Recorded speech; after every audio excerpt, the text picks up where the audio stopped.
Om Shanti, good morning. Welcome to this workshop on Free from Anxiety, a Life of Happiness.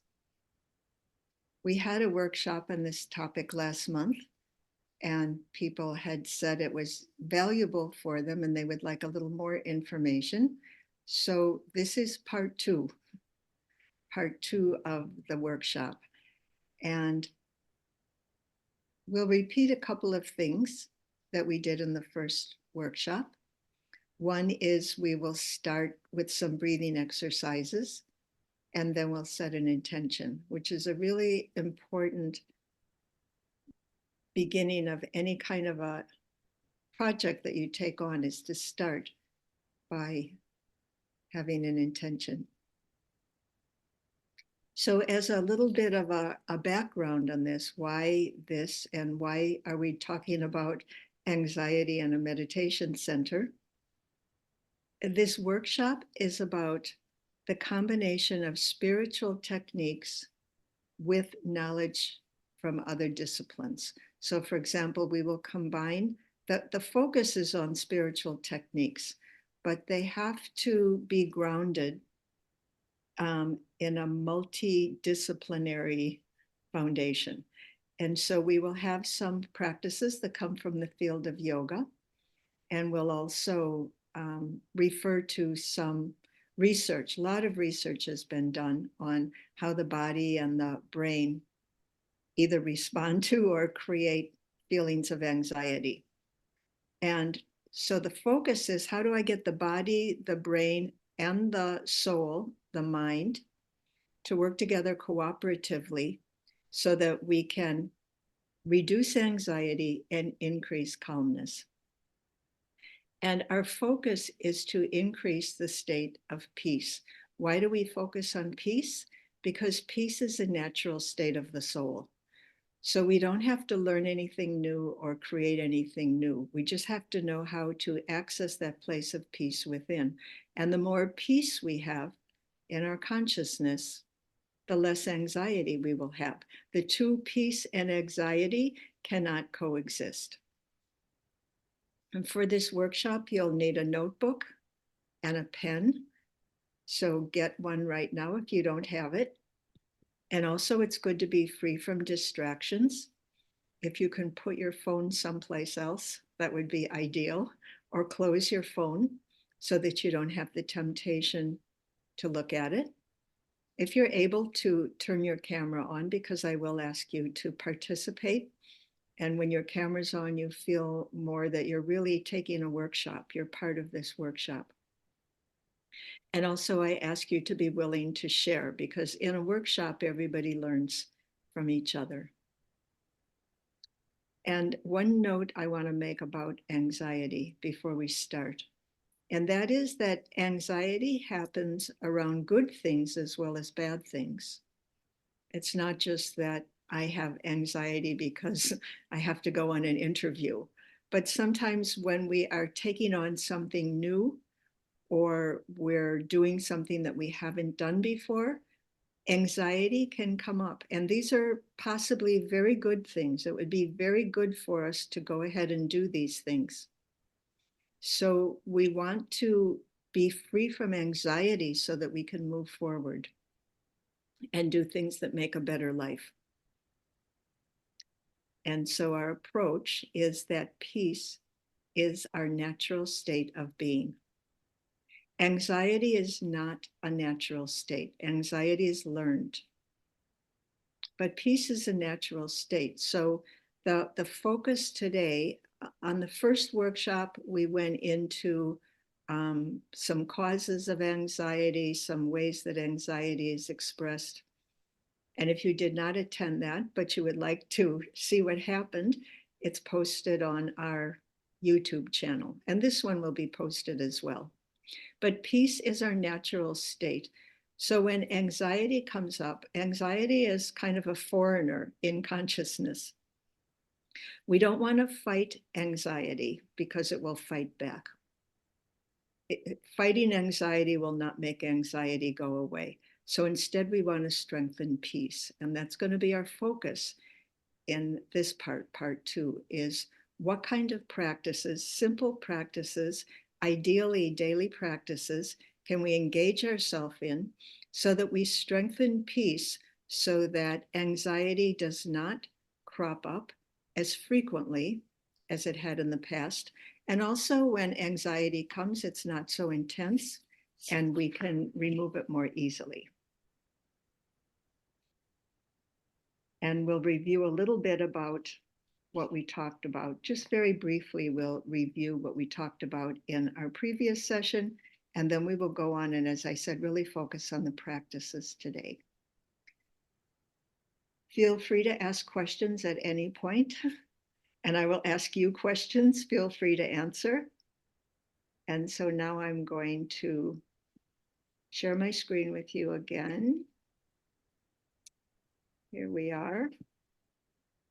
And what I would like you to do right now is set an intention for the time that we're spending together today. Now, an intention is not the same as a goal. An intention is not, what am I going to do? But an attention is about aligning with qualities that matter to you. What are the qualities I would really like to experience? You might have done this exercise last month in part one, but you might come up with completely different qualities now because this is a different moment in time and we are different in every moment. It's not that we're always the same. So I'm going to ask you this question. So this isn't about fixing yourself. You are fine. It's about strengthening the qualities within you that help your life work and reducing the energies that do not help your life work. And so today is really about connecting with our natural state, which is a state of peace. And your intention is going to become like a compass for you. It's going to keep you on track. It's like the umbrella. Everything that you're thinking, everything that you're processing, have it fit under this umbrella. And so we'll do a little meditation right now. This is just a reflection, really, more than a meditation. It's to bring your awareness within. So please check that you're sitting up straight. It's good to have your feet on the floor. Take a few deep, luxurious breaths. It's Saturday. For most people, that means we don't have to work. The mind is a little bit freer. The schedule is maybe a little bit freer.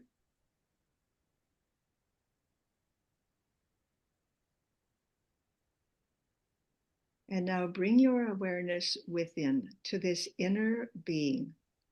And this inner being is the place that holds my good qualities, but also it holds my values, my principles, my goals, even my purpose in life.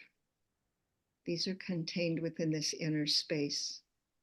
And in this inner space, from this inner space, ask yourself, what quality would you like to cultivate during this workshop? One is best, two is okay, but not more than two. What quality would you like to cultivate within yourself? Would you like to be more focused? Would you like to be more calm? Would you like to be more stable? Would you like to be clearer? Would you like to be more loving? Maybe more loving to yourself? Think of one or at the most two qualities.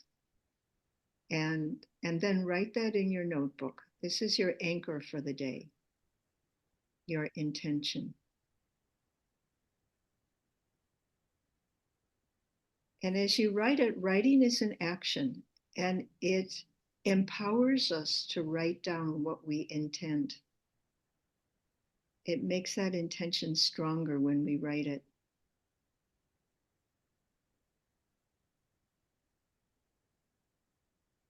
And now we're going to use the ability to visualize.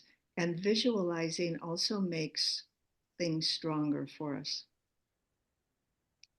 if I visualize something really bad is going to happen, that's what I carry around. Even if it doesn't happen in my head, it's as if it did.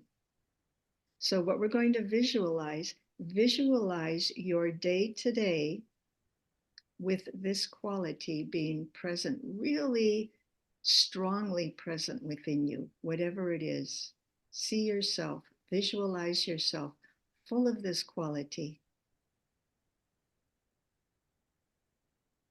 And see yourself not just sitting in a workshop, but whenever this workshop is over, you're going to be very active.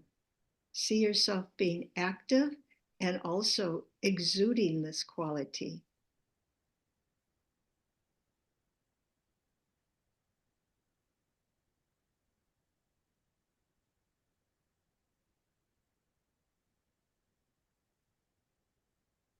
And see yourself, even if you are challenged and anxiety arises, no problem. See yourself still full of this quality. Visualize this.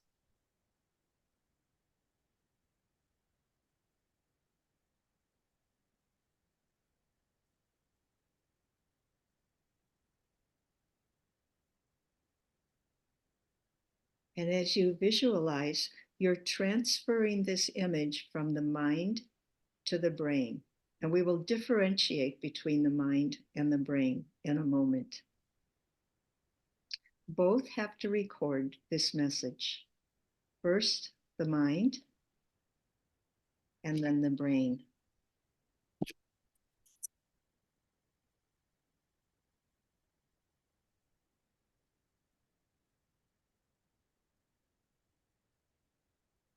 Okay.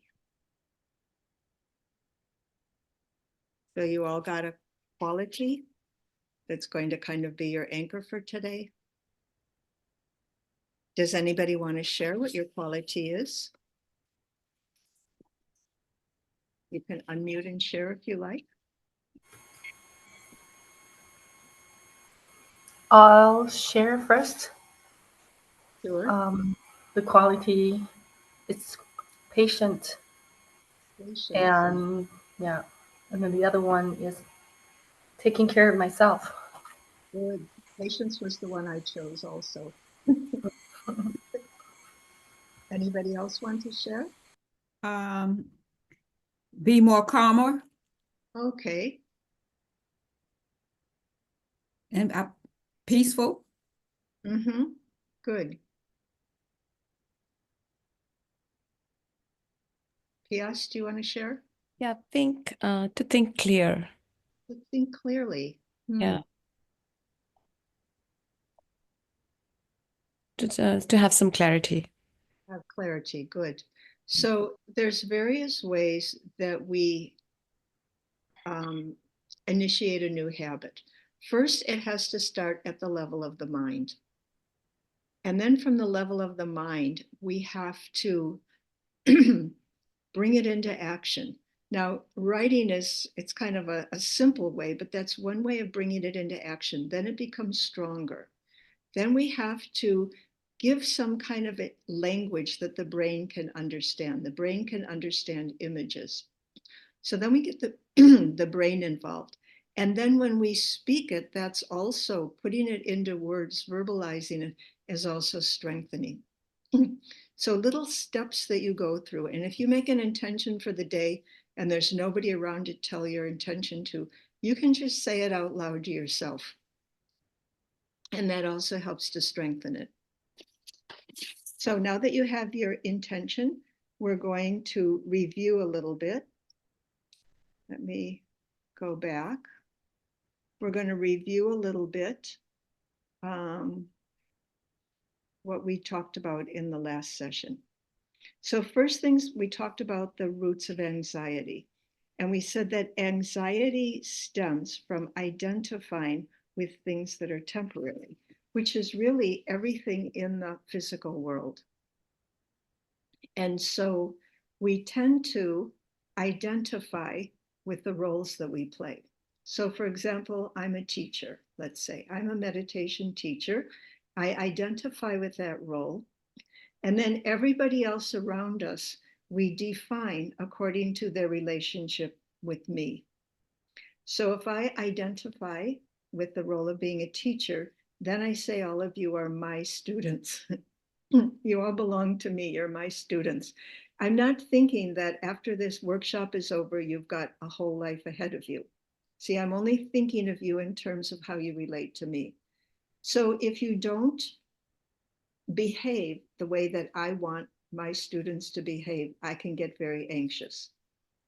And also, if I don't behave the way I would like to, teachers are supposed to know everything. There's something that I don't know, or there might be something I don't know, I can get very anxious.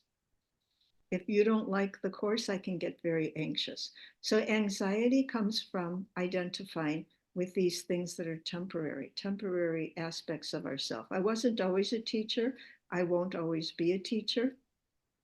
Sometimes when people retire, instead of looking forward to retirement, it's a big challenge because they don't know who they are anymore. They identified with their position and their job. So we don't want to identify with all of these limited things because it makes us vulnerable. Okay, so then who are we? So in Raja Yoga, we identify our eternal and unchangeable identity is that we are souls, that I'm the spiritual being who lives in this body.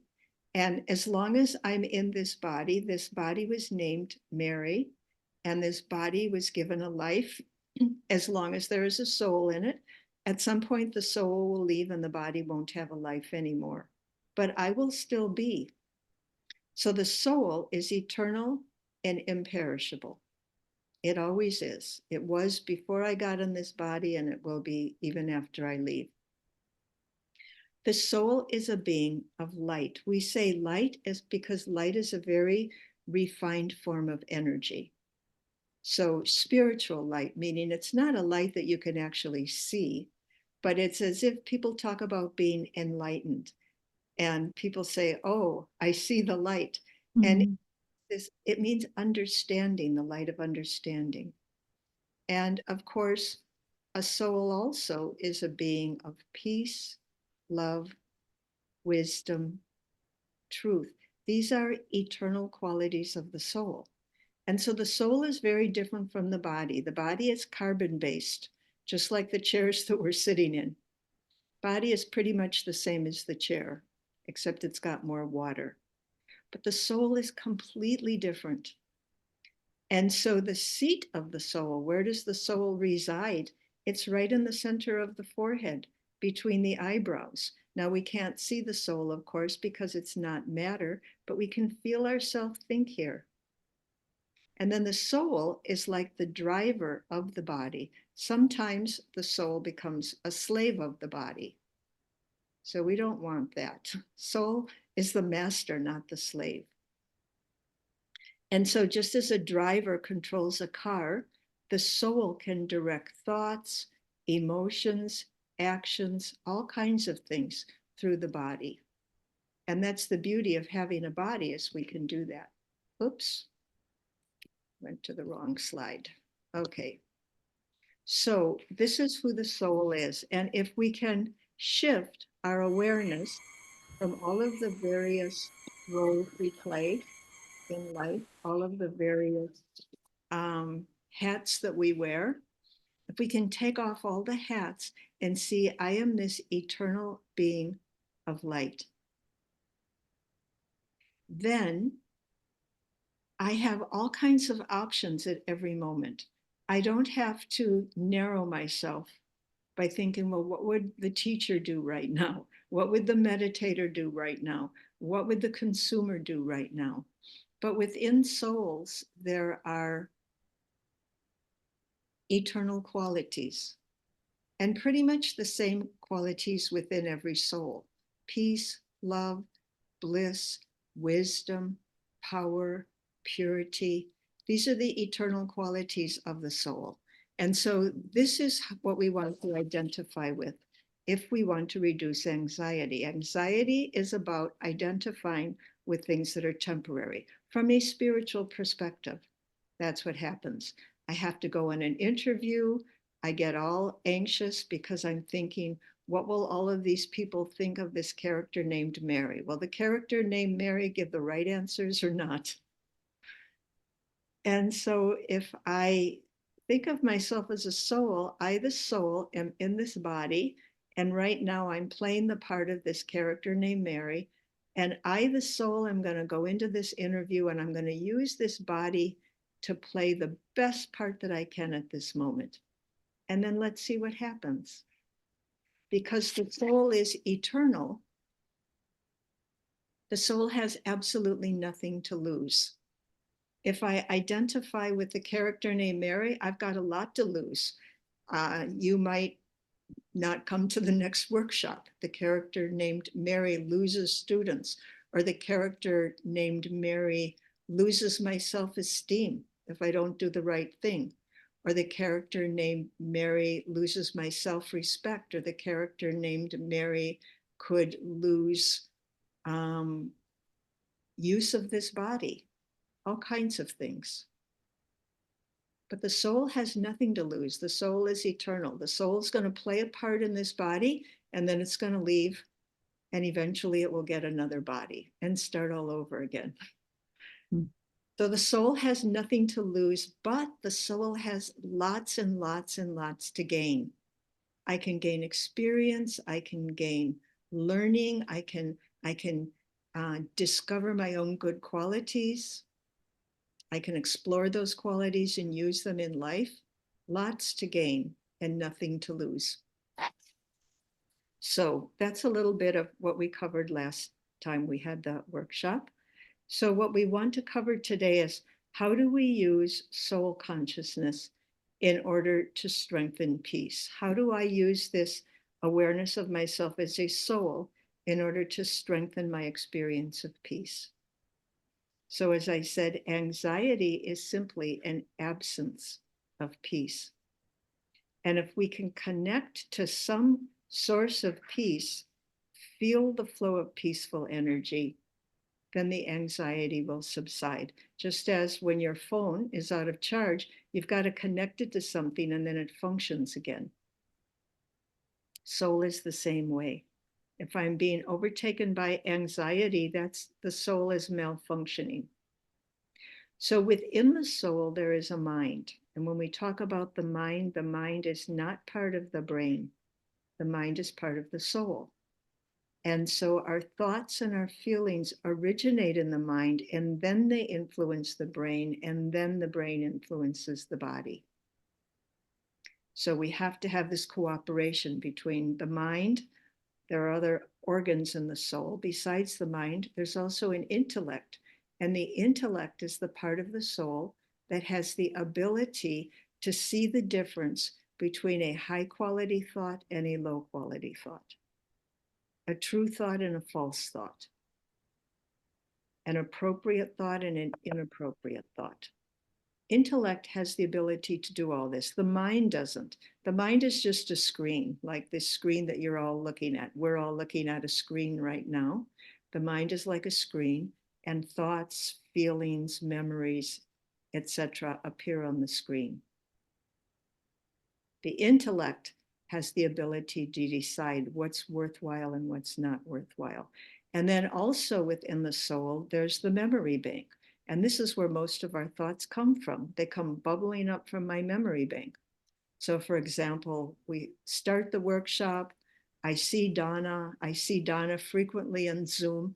So when I see that little box, that little tiny box that says Donna in it, I have a whole story about Donna, which I start playing automatically. Automatically, it comes up from my memory bank and the record plays. So when we're anxious, something happens and the anxiety record gets pulled up and it starts playing. Oh, this is terrible.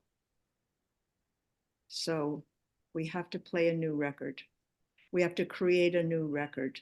And then we have to reinforce that record. We have to tell the brain, keep playing this record over and over and over again. So then a new record can be stored in my memory bank, but also the imprint of that record gets stored on the brain.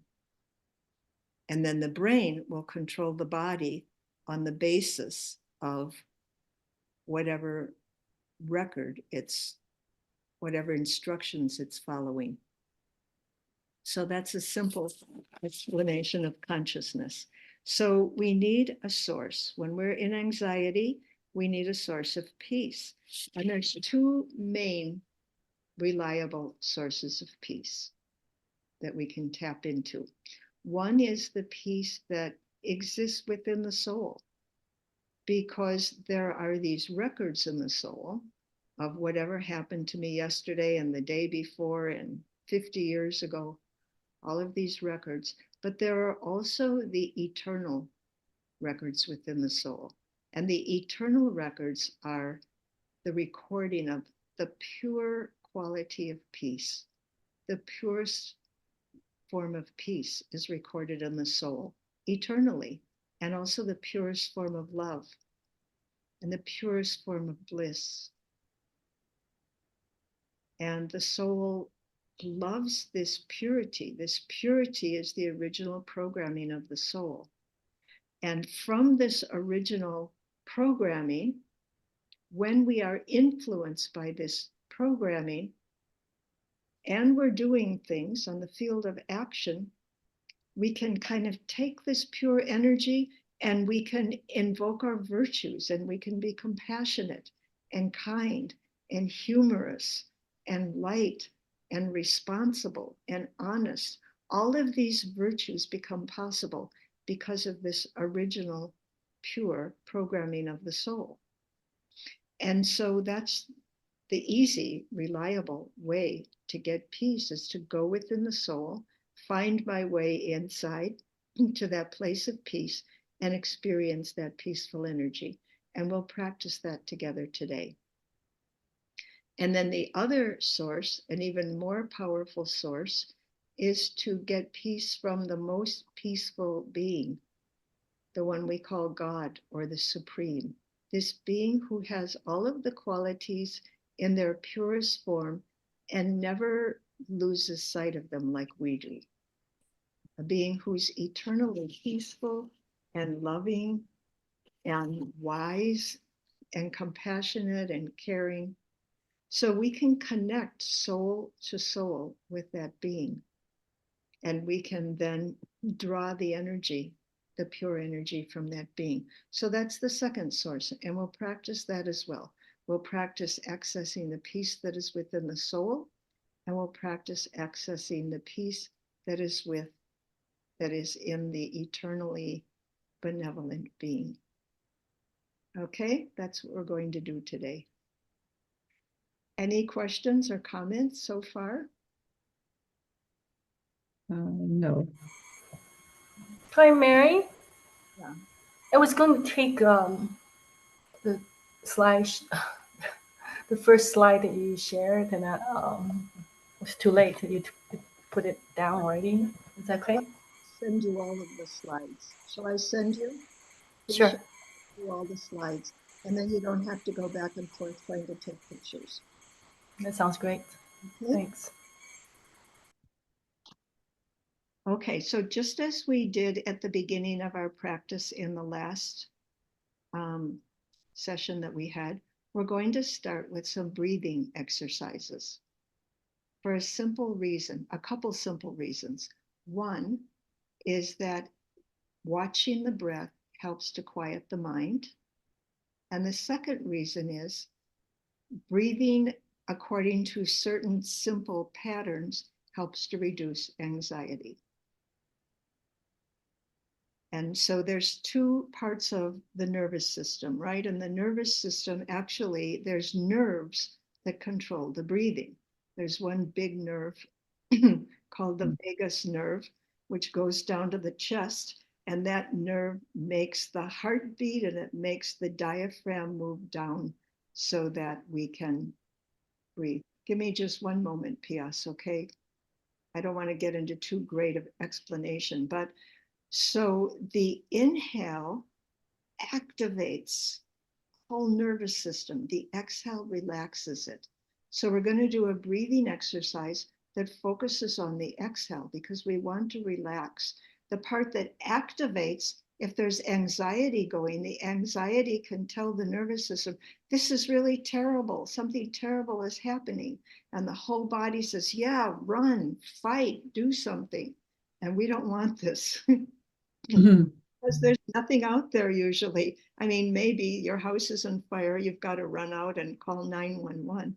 But most of the time when we're anxious, there's nothing really happening. So what we really need is to use the exhale to relax. And P.S., what's your comment? Um, no, Sister Mary, I can ask towards the end of the session. It's related to karma. Oh, So I'll ask at the end. Yeah. all right. So the simple breathing exercise that we're going to do, I'm going to shift this so you can get a better picture of my trunk. There. You're going to put one hand on the heart, one hand on the stomach. This is grounding.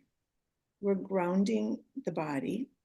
And then you're going to inhale for 4 counts and exhale for 6 counts. Your own counts. Do this on your own. Inhale 4 counts. Exhale 6 counts.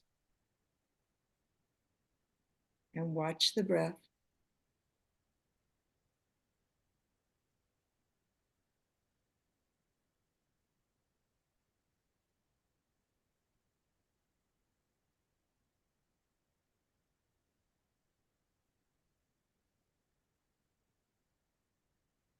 And now as you as you inhale for 4 counts, silently say to yourself, I am peace.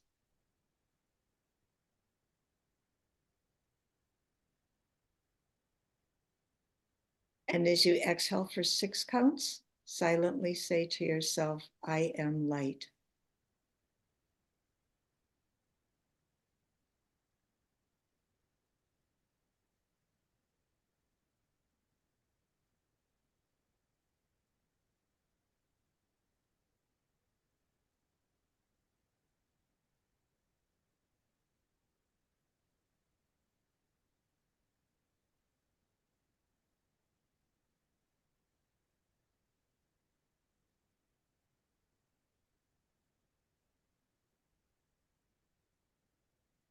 Okay. Now, do you notice any difference inside after having done this simple breathing exercise? Any difference in how you feel?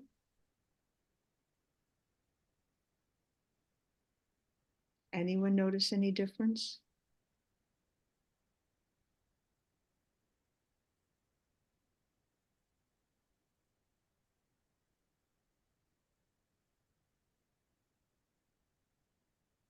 Or I you're feel relaxed. relaxed, more relaxed? Yeah.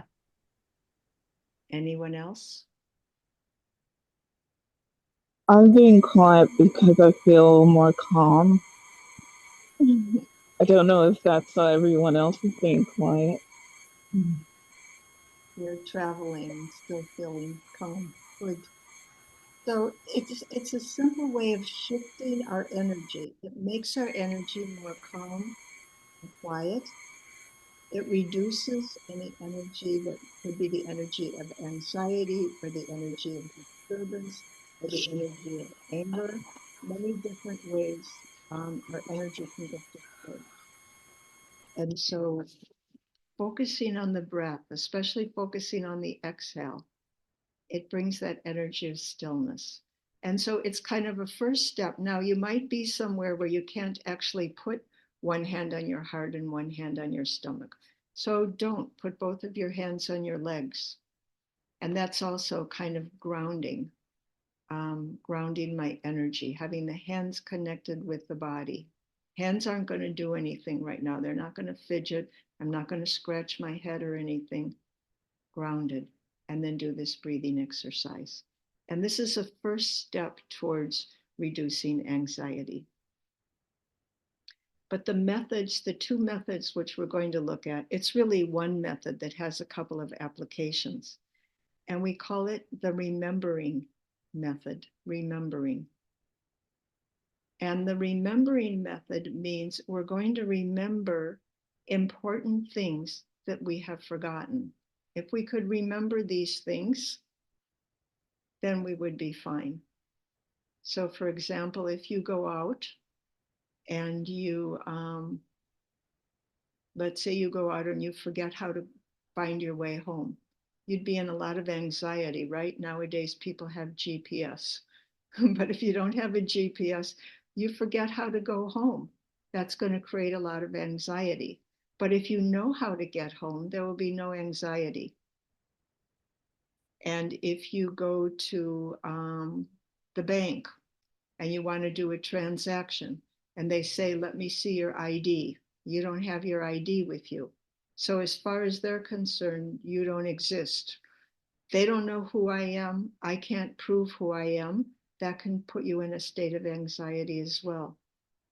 So the things that we remember in the remembering method, first of all, we have to remember who I am eternally. Of course, I know my name and my social security number, etc. But also, apart from this body, who am I eternally? It's very grounding to remind myself that I'm an eternal soul. And so the remembering method, we don't fight the anxiety, but we ask ourselves some important questions about myself. For example, who am I? Where does peace reside? What quality of mind would I like to experience right now? How would I like to feel right now? So I ask myself these questions, and now I'm engaging in a conversation about moving towards a more positive state of consciousness. We don't fight the anxiety. It's like for a small child, if the child is crying and upset and, a really little child, you can't explain to, you can't reason with, you give the child a toy, give the child something else to do. So this is what we give our mind. The mind is being overrun by anxiety. We give the mind something positive to pay attention to. So this is the first step of the remembering process. And then we have to focus in the remembering process. It's important to focus. And so we start with our focus right in the center of the forehead, because this is where the soul resides. So we visualize behind the third eye point, we visualize a tiny being of light, tiny, tiny sparkling star, too small to even be visible. But with our third eye, which is the eye of understanding, I visualize. And that focuses all my attention on this point of light. And there's no room for this happened and that didn't happen and this person is doing this.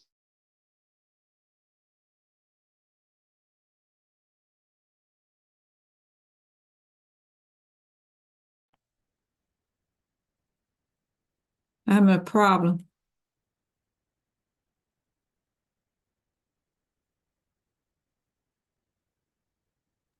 Can't hear you. I cannot hear you, Sister Mary. Yeah, I think she's frozen. Let me try to reach out.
Hi. So I just spoke to Sister Mary.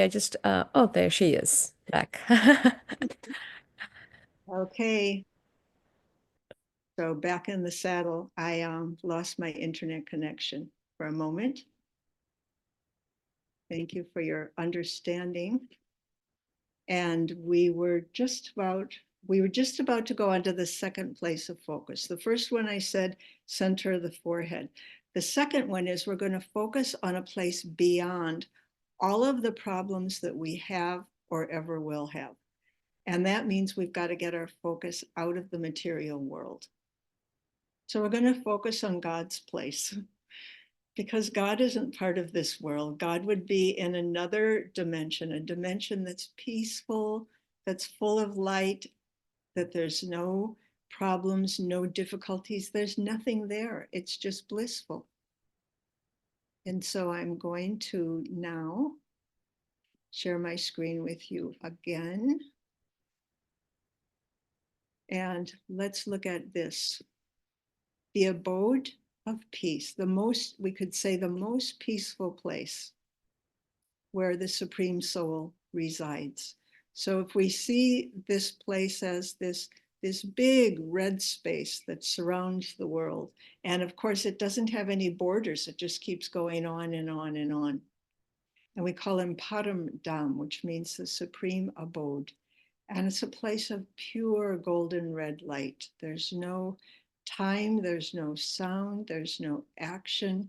It's just a place of stillness and peace, the place where we souls would have come from. So we came from this place of peace. We were completely pure beings. And also the eternal source of peace, who's also the source of love and wisdom, resides in this place, this unchanging place. And so this being is constantly radiating peace and love and light. And so we remember this place. And when I say remember, it's because we came from this place.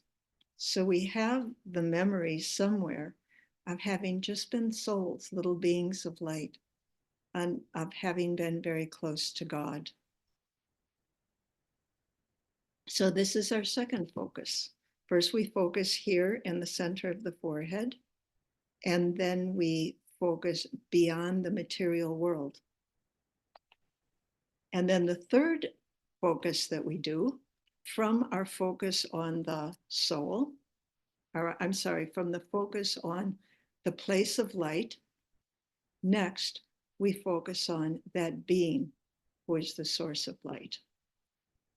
So I will share my screen with you again.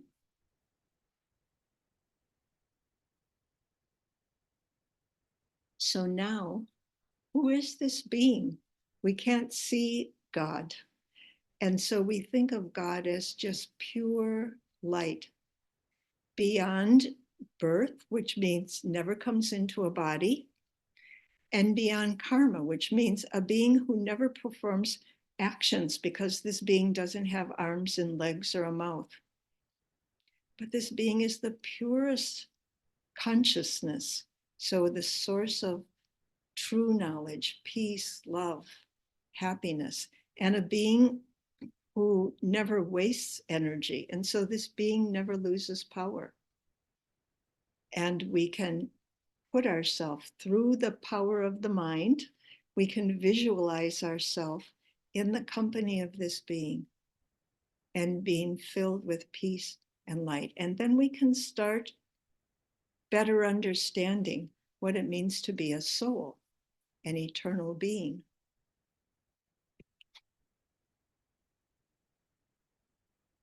So this is what we're going to practice. This is our core practice.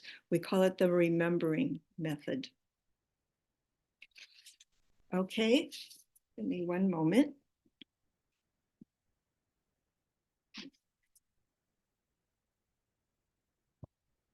So meditation is simply remembering. We're remembering very important things which we forgot.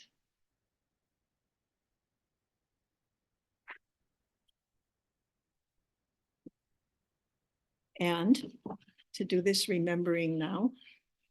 Once again, sit up straight. Take a few deep, easy breaths. We're going to do a couple of versions of this method. And the reason we're doing a couple of versions is because you can do these 4 steps according to your own interests. It's just you follow the 4 steps, you have your own thought. Every time you do it, it's the same. But the important thing is that we follow this simple 4-step, 5-step actually, because the 5th step is to come back into action. But this 5-step process regularly, ideally every day. And then we fill ourselves with so much peace. We become so stable in peace that anxiety doesn't have the strength that it used to have. So sit comfortably. You can either look down at your hands or look at the floor. You can close your eyes. You can look at the point of light behind me. There. And take a few deep, easy breaths, watching the air enter and leave the lungs.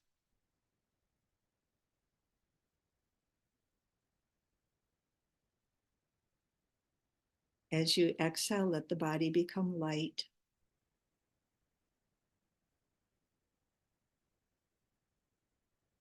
And as you exhale, let the mind become light.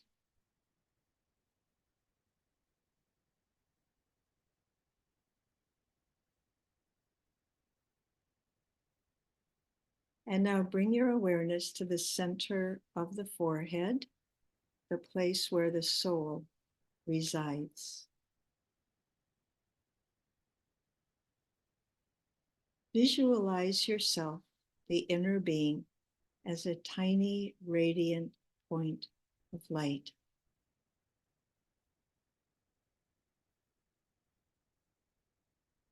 You're separate from the body, and you're completely separate from all of the roles that the body plays.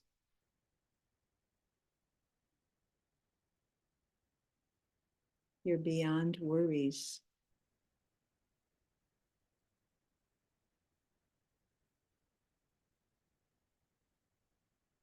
Now, thoughts will come into your mind because that's the nature of the mind. It processes thoughts. So we don't want to ever stop thinking, at least not for too long. But we want our thoughts to be slower and to be of a high quality. So no matter what thoughts come, thoughts are natural. Just observe them as if they're clouds floating through the sky. You're not the thoughts. You are the observer. You're a silent, peaceful being of light, still, stable.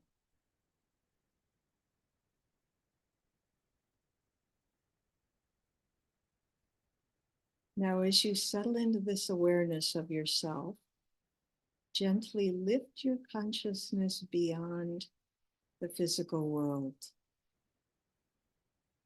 Imagine yourself flying up to the clouds and beyond the clouds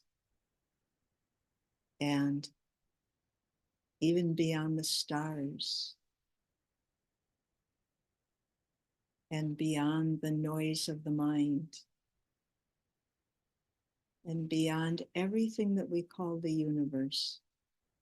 You enter into a realm of pure golden red light.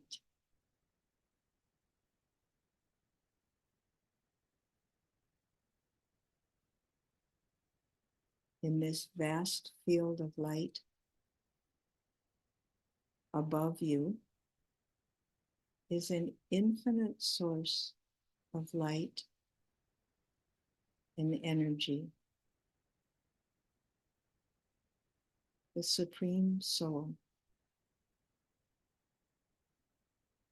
who is the eternal being of peace, love, and wisdom.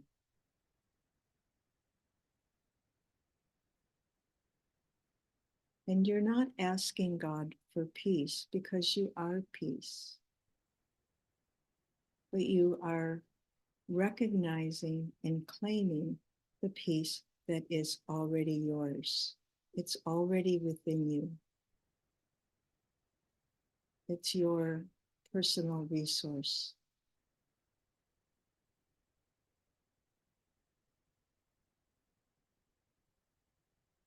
Feel this powerful, radiant presence surrounding you. The light of the Supreme Soul is flowing towards you. And very gently, it's moving through you, restoring your strength and washing away all heaviness.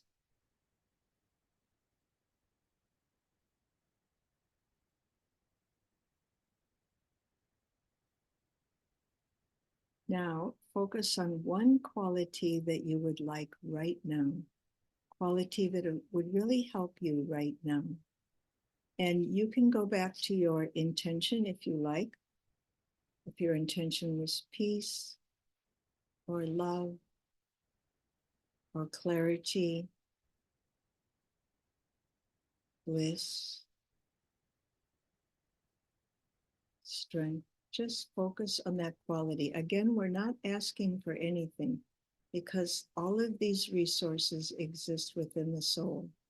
But the light of the Supreme awakens that quality.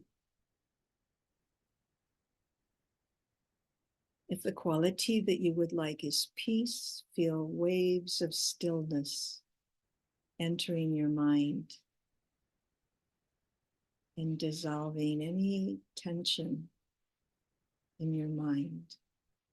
If it's peace.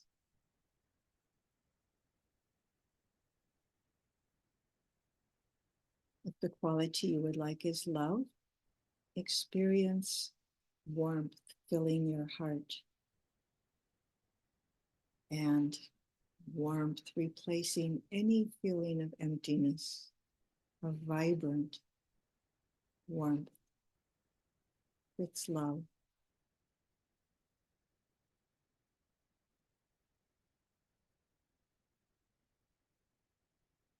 If it's clarity, see a light illuminating your path. And that light is so bright that any kind of confusion disappears in the light of clarity.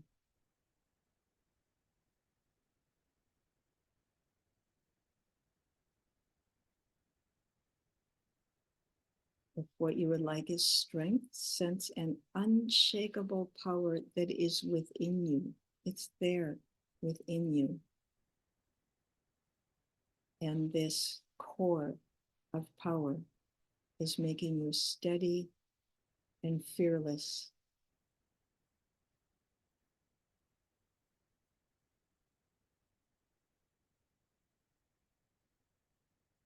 And now absorb this quality, whatever it is, knowing that it really is a part of you.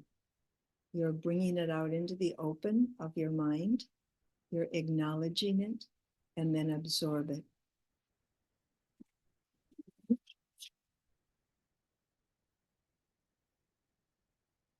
And then filled with power, speak silently for the Supreme Soul. Affirm, I know this peace is already within me,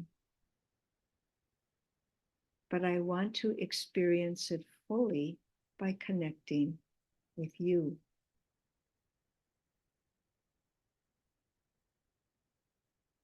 I may feel lost at times, but I know you are here, guiding me back to clarity.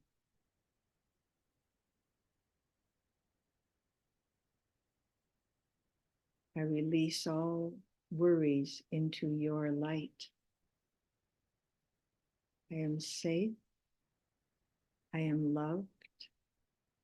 I am free.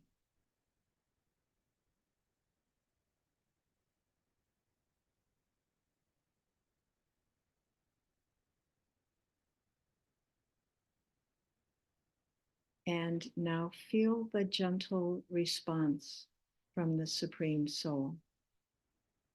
It's not a response in words. It's a deep inner knowing.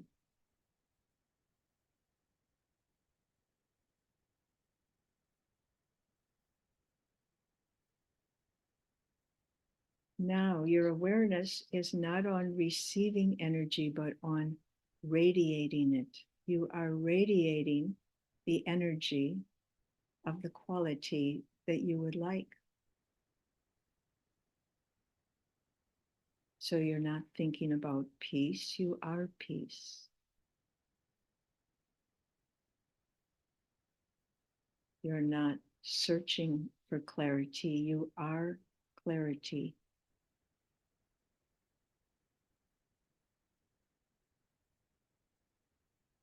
You're not longing for love, you are love.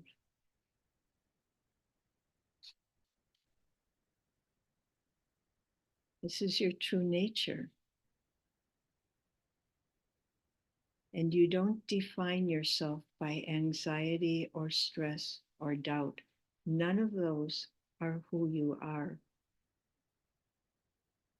You are a being of light, filled with divine power, and you possess the energy of peace, the energy of love, the energy of bliss.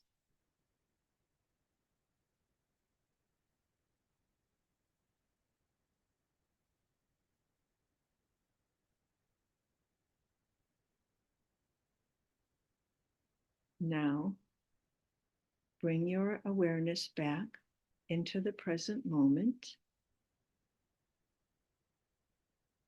You're still the same radiant soul, radiating spiritual energy. But now you're aware of it. You have remembered. You've remembered who you are. You've remembered your good qualities. You've remembered God's place. And you've remembered the eternal relationship that you have with the Supreme Soul, the being who loves you immeasurably and always has and always will.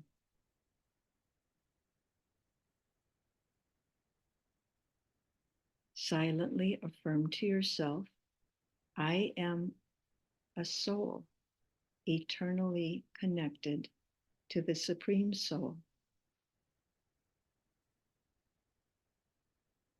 Peace, love, clarity, they're mine. They belong to me. They're my inner qualities, and I claim them now. I acknowledge them.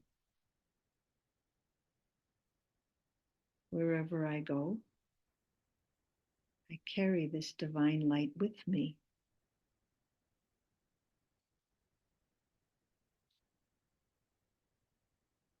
And now take one more deep breath.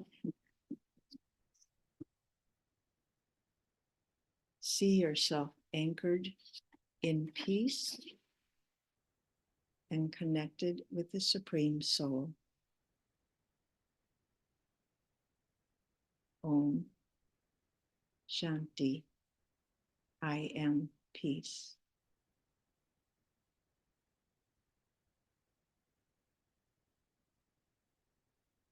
Any questions or comments?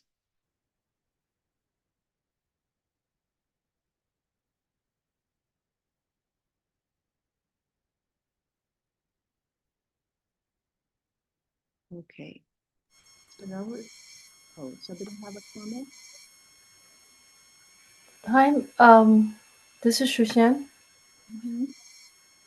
Um,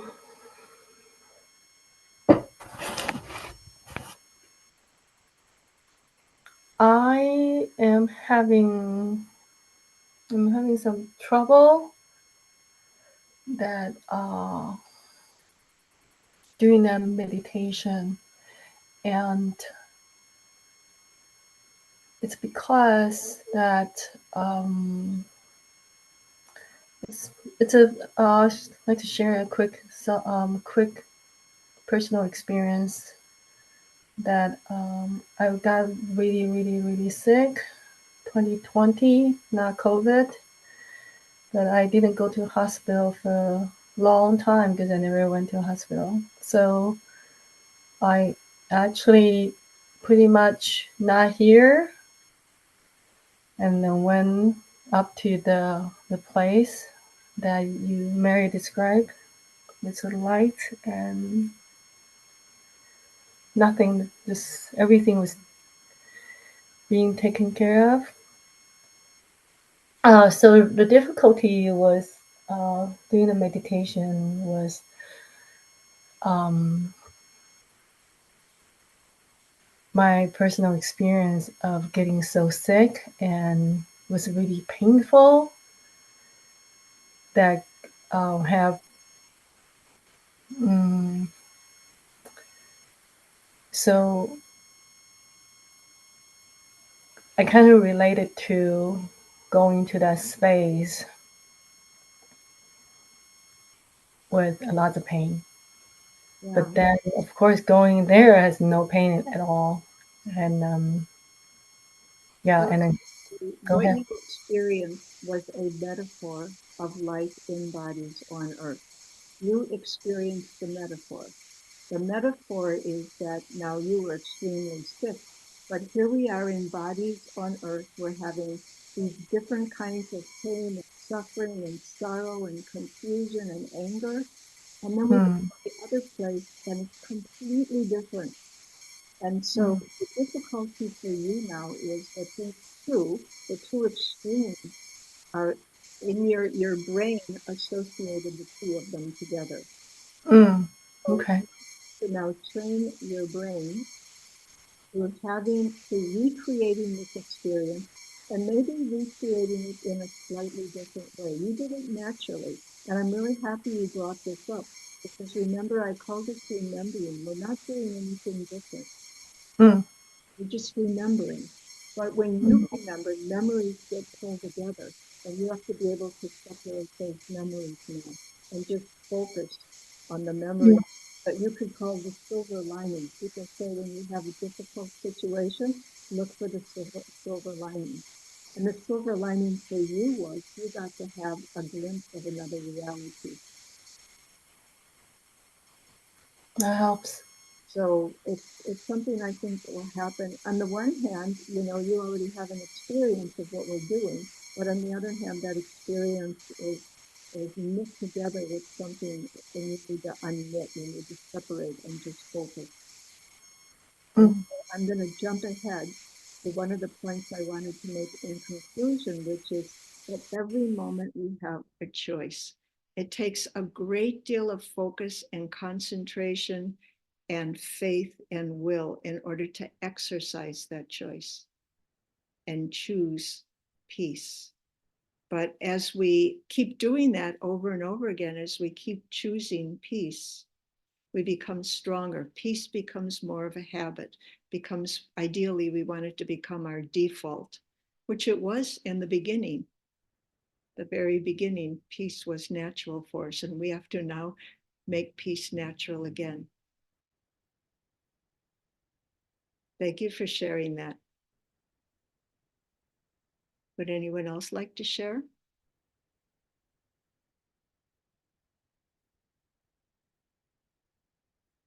Okay, so I'm going to share my screen. Give me one moment. Just one more slide that I want to present to you, which is an overview of this process.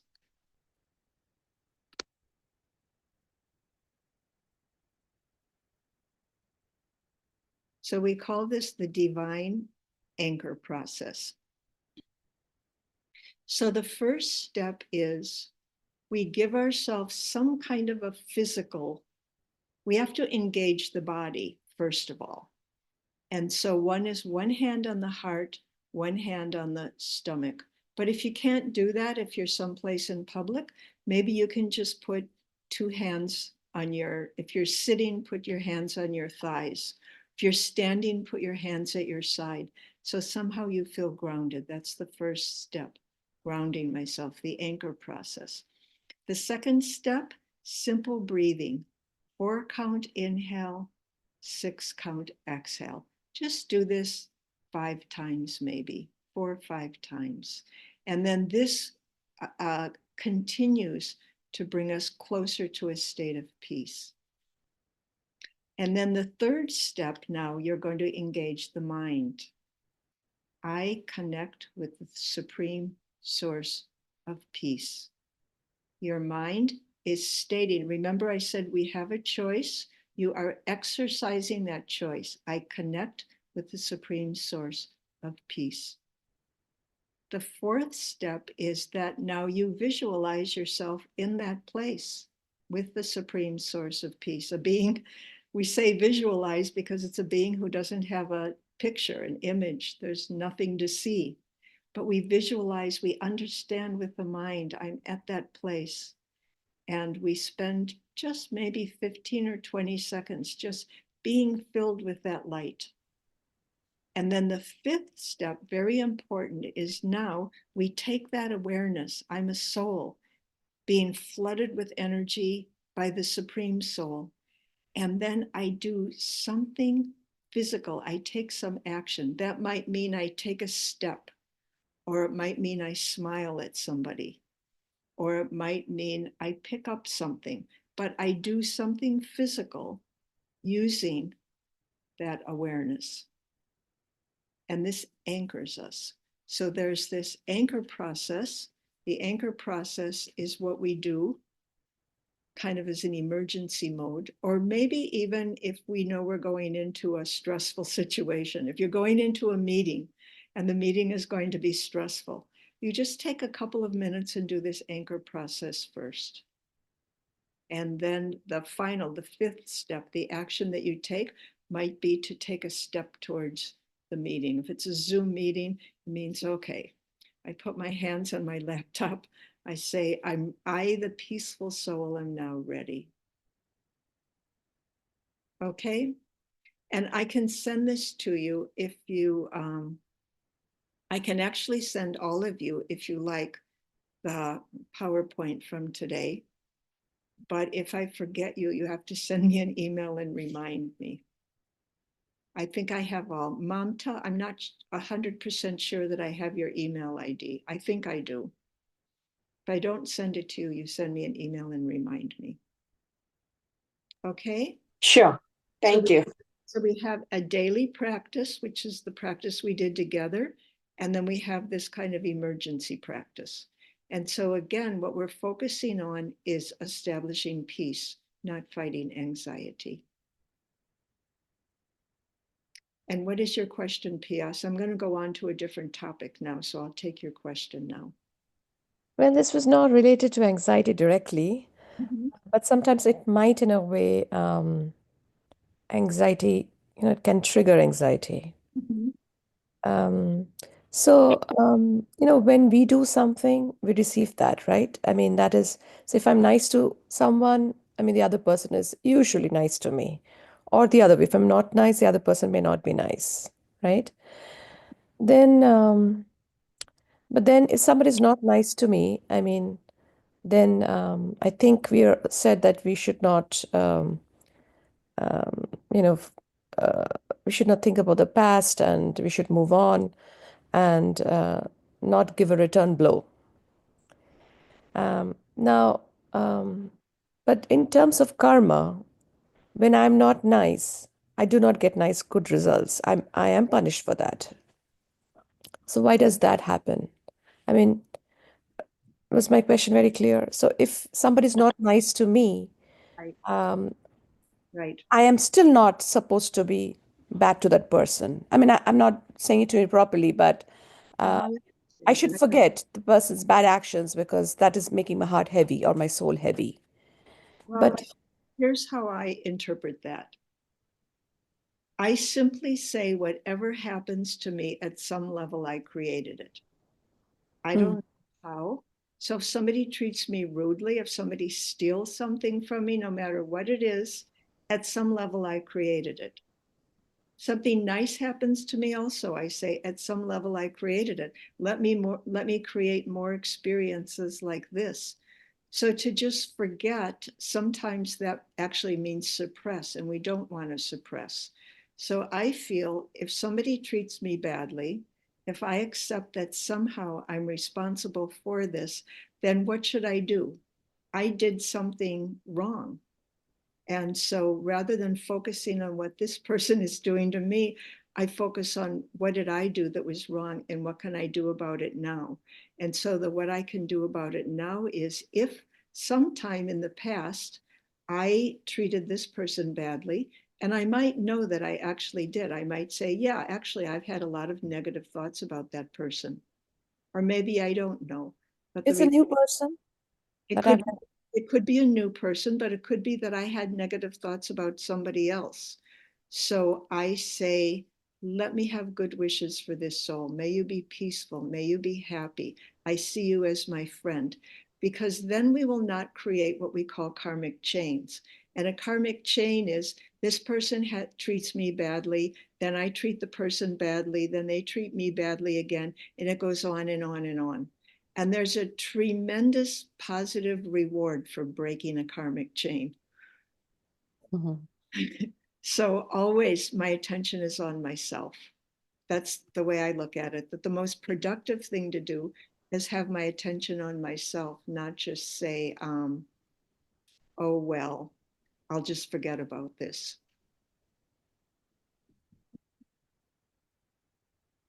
Thank you. Okay. Yeah. Anybody else have any questions?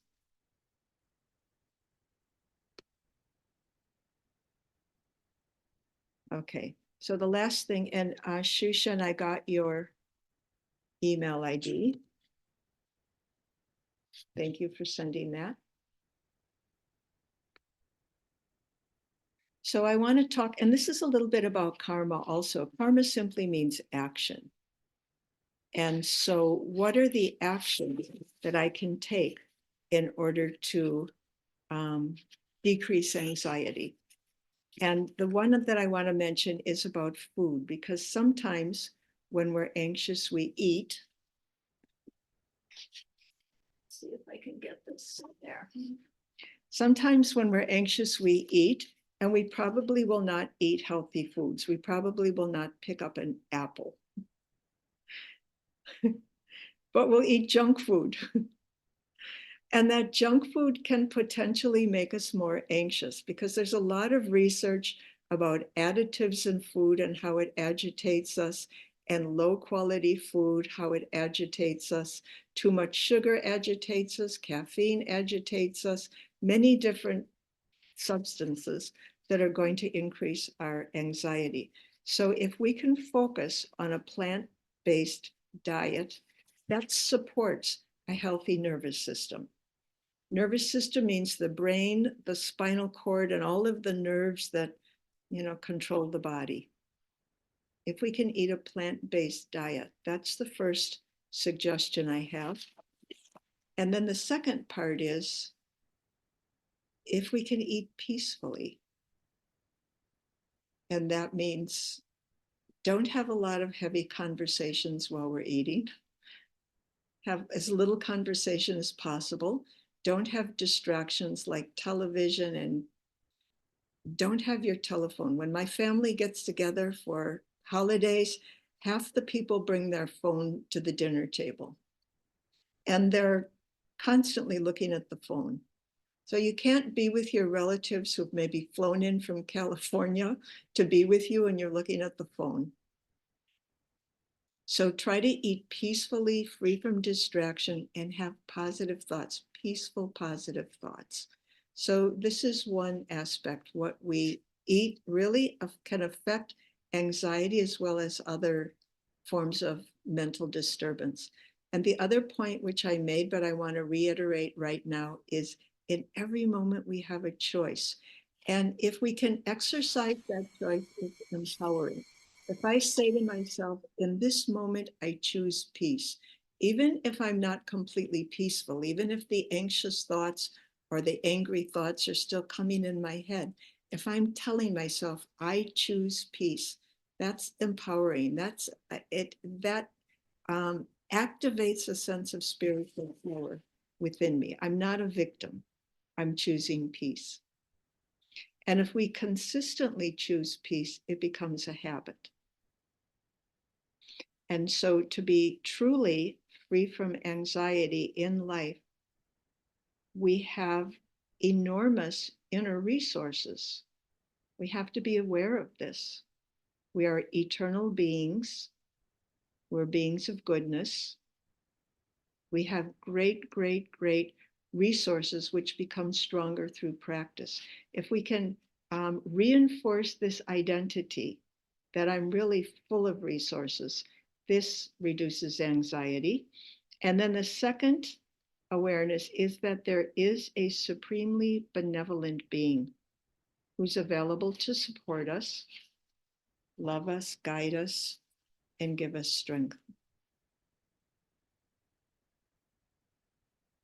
Om Shanti.